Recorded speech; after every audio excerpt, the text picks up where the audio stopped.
शनिवारी पिंपळाची ही एक कृती केली तर शनी शांत होतो. पूजापाठाशी संबंधित महत्त्वाच्या धार्मिक नियम. पूजापाठ करताना काही महत्त्वाच्या धार्मिक गोष्टी पाळणे आवश्यक मानले जाते.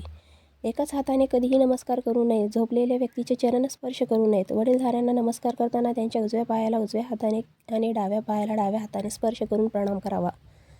जप करताना जीभ किंवा ओठ हलवू नयेत. असा जप उपांशू जप म्हणतात आणि तो 100 पट फलदायी मानला जातो. जप करताना जो हात कपड्याने किंवा गौमुखाने झाकलेला असावा. जप पूर्ण झाल्यावर आसनाखालची जमीन स्पर्श करून ती डोळ्यांना लावावी. संक्रांत, द्वादशी, अमावस्या, पौर्णिमा, रविवार व संध्याकाळच्या वेळी तुळस तोडणे निषिद्ध आहे. एका दिव्याने दुसरा दिवा पेटू नये. शनिवारी पिंपळाच्या झाडावर पाणी अर्पण करावे आणि पिंपळाची प्रदक्षिणा करावी. प्रदक्षिणा करणे अत्यंत श्रेष्ठ मानले जाते. कोहळा, कलिंगड, नारळ इत्यादी वस्तू स्त्रियांनी तोडू नयेत किंवा चाकूने कापू नयेत. असे करणे शुभ मानले जात नाहीत. भजन, कीर्तन किंवा प्रसादाला पाय लावू देऊ नये. देवमूर्ती दिसताच नमस्कार अवश्य करावा. कोणालाही दान वस्तू किंवा प्रदक्षिणा उजव्या हातानेच द्यावी.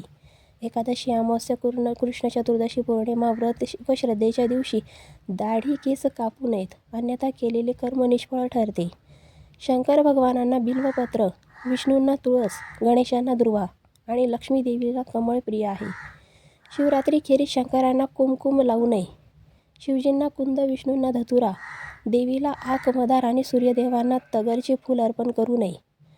अक्षता देवतांना 3 वेळा धुवून तर पितरांना एकदाच धुवून अर्पण कराव्यात.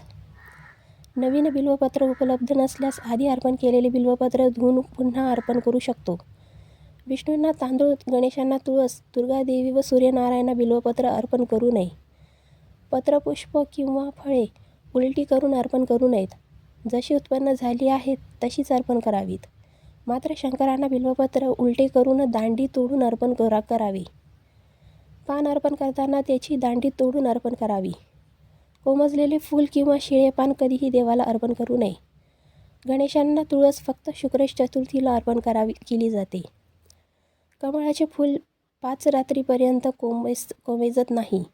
सर्व धार्मिक विधींमध्ये पत्नीला उजव्या बाजूला बसवूनच कर्मकांड पूर्ण करावे.